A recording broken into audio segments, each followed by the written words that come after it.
Assalamualaikum warahmatullahi wabarakatuh. Bismillahirrahmanirrahim. Alhamdulillahirrabbilalamin. Allahumma salli ala sayyidina Muhammad wa ala alihi wa sahbihi ajma'in amma ba'd. Saudara-saudariku sebangsa dan setanah air, dari Sabang sampai Merauke, dari Miangas sampai Pulau Rote. Semoga saudara-saudariku selalu dalam keadaan sehat walafiat. Juga saudara-saudariku yang menjadi muhibbin, pecinta-pecinta para habib, termasuk para kiai, para ustadz, para cendekiawan, dan para pemuja habib. Untuk para muhibbin, saya sarankan kembalilah pada ajaran mulia para leluhur negeri Indonesia tercinta, Nusantara yang indah ini. Contohlah para masyayikh, ulama-ulama zaman dulu yang mengajarkan akhlak dan adab, yang mengajarkan budi pekerti dan tata krama.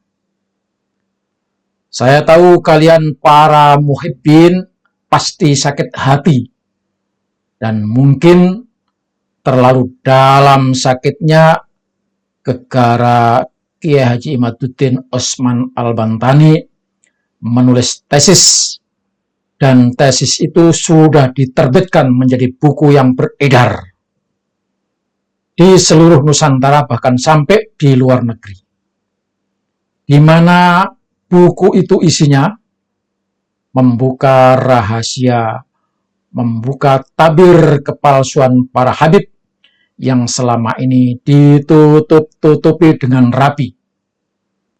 Buku yang isinya membantah, mementahkan pengakuan para habib sebagai keturunan Rasulullah Shallallahu Alaihi Wasallam.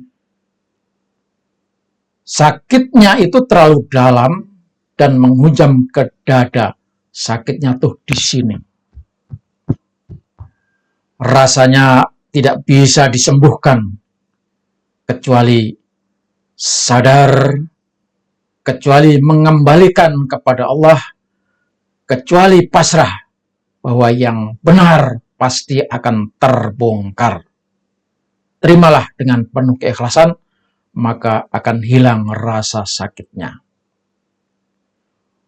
Khusus kepada para kiai, mohon maaf, saya tidak perlu mengajari sampean berenang seperti bebek berenang. Saya tidak perlu mengajari sopan santun, saya tidak perlu mengajari tata krama. Pasti sampean tahu bagaimana cara menghadapi perbedaan dan bagaimana menyampaikan ketidaksepahaman. Sampean juga tahu cara bagaimana membantah dan bagaimana menyampaikan ketidaksetujuan. Sampean tahu kalau sebuah tulisan, semuanya siapapun yang menulis pasti tidak sempurna. Tidak ada kitab karangan ulama yang tidak bisa dikritik. Karena kitab karangan ulama itu bukan wahyu. Bukan firman Allah, bukan hadis Rasulullah. Imam Mujtahid saja tulisannya banyak dikritik orang. Apalagi cuma tulisan saya. Anda boleh lihat, searching di Google, betapa saya punya banyak buku-buku yang sudah beredar di Nusantara, di Indonesia, bahkan Malaysia, Singapura, Brunei Darussalam. Silakan, tidak ada tulisan yang sempurna, kritik, tetapi kritiklah dengan data, kritiklah dengan dalil, dan balas dengan tulisan. menurut sampean, bisa jadi tulisan Kiai Imaduddin Usman Al-Bantani itu bertentangan dengan keyakinan sampean. Apalagi sampean sudah kena doktrin, masuk ke dalam tulang sungsum. Mestinya sampean membantahnya dengan hujah dan bukti. Tulis dong sanggahan dalam bentuk kitab juga.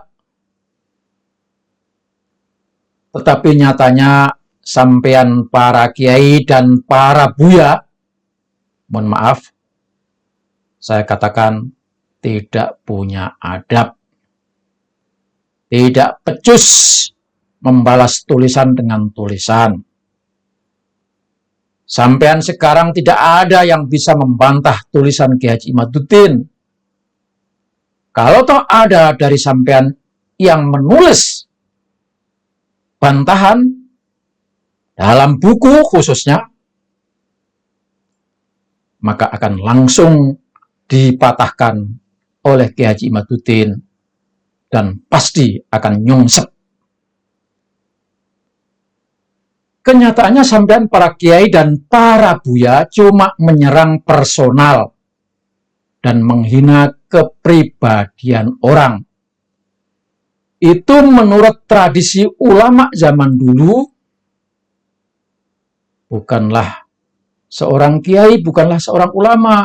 Zaman dulu kalau ada ulama menulis, syekh menulis, dan tulisannya dianggap tidak sesuai, maka dibalas dengan tulisan.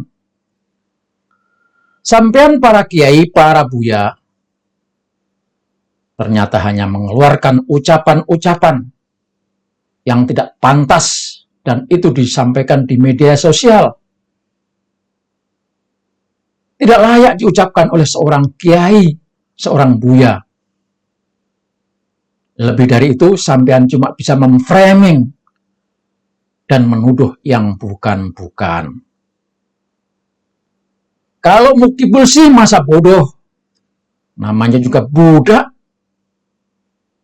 Kita biarkan saja apa kata mereka. Para mukibul memang tidak punya otak dan tidak bisa mikir. Makanya mereka hanya bisa mempersekusi. Bisanya marah-marah, agak sadar sedikit, agak mikir sedikit, cuma membuat tulisan-tulisan, di mana tulisan-tulisan itu kadang tidak nyambung. Yang mestinya tulisan itu disampaikan kepada Ba'alawi, para habib. Tetapi oleh para mukibul yang bodoh itu,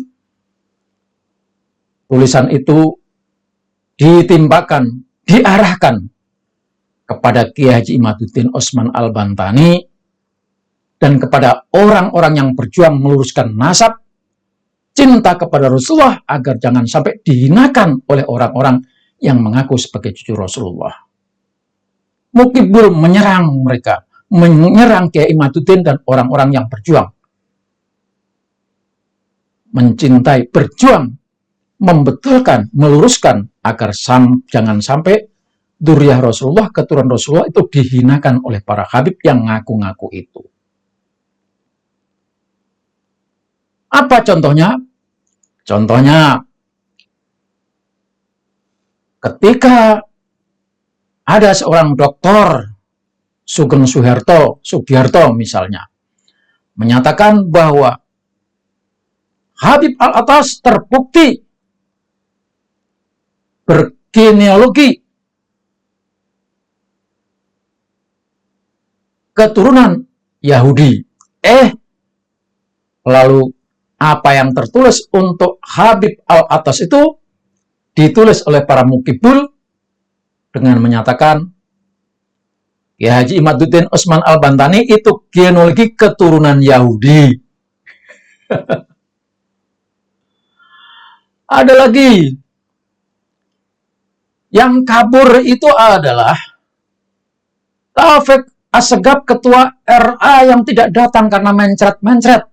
Mestinya Al-Kaburi, Al-Mencreti, Al-Ngumpeti itu disematkan kepada Habib Taufik Assegaf.